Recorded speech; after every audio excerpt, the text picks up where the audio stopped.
तर आज आपण बनवणार आहोत वालाच्या शेंगा. गावाकडे बनवतात अशा शेंगदाणे लावलेले.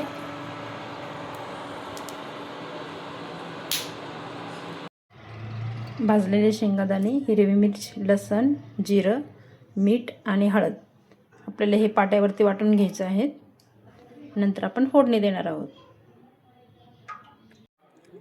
आता पाट्यावरती मसाला वाटून घ्यायचा आहे आणि त्यावर थोडीशी कोथिंबीर पण घ्यायची आहे मसाला वाटताना.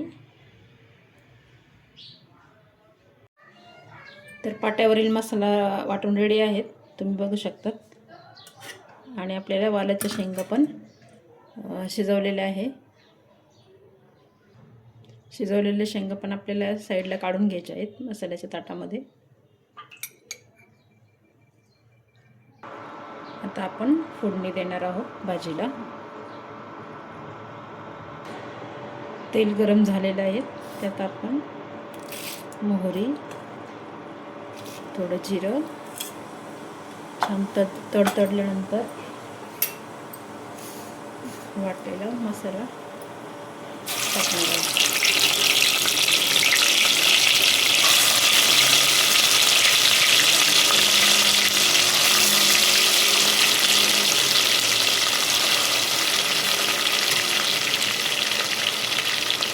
त्यानंतर थोडीशी हळद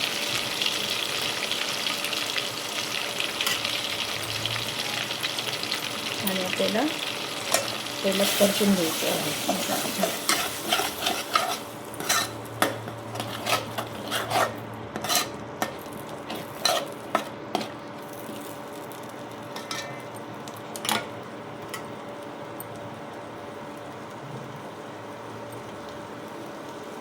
त्यात थोडेसे पाणी ओतायचे आहेत मसाला शिजण्यासाठी आणि 2 मिनिटं छान आणखी परतून घ्यायचे आहेत.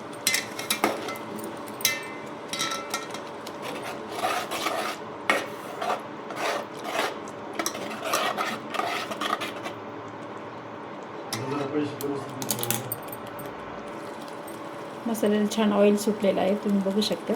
त्यानंतर आपल्याला उकडलेले शेंगा आपण त्यात घालणार आहोत. आपण शेंगा टाकणार आहोत.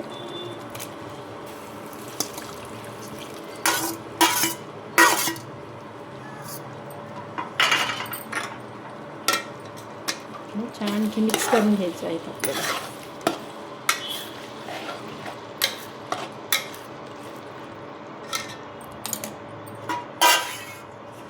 आपल्याला रस्सा किती हवा आहे त्यानुसार आपण पाणी त्यात ओतणार आहोत.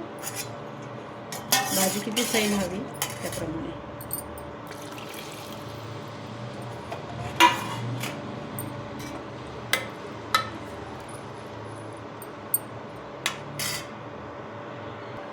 नंतर आपल्याला थोडीशी कोथिंबीर कट करून टाकायची आहे आणि छान 5 मिनिटं उकळू द्यायचं आहेत भाजी. आणि खूप टेस्टी लागते. नंतर तुम्ही नक्कीच करून बघा. अगदी सोप्या पद्धतीने बनवलेली आहे. गावाकडची भाजी आहे, गावाकडे बनवतात त्याप्रमाणे. तर मैत्रिणींनो, तुम्हाला हा व्हिडिओ कसा आवडला असेल तर प्लीज लाईक करा आणि नवीन असेल तर सबस्क्राईब करायला विसरू नका. थँक्यू पूर्ण व्हिडिओ घेतल्याबद्दल.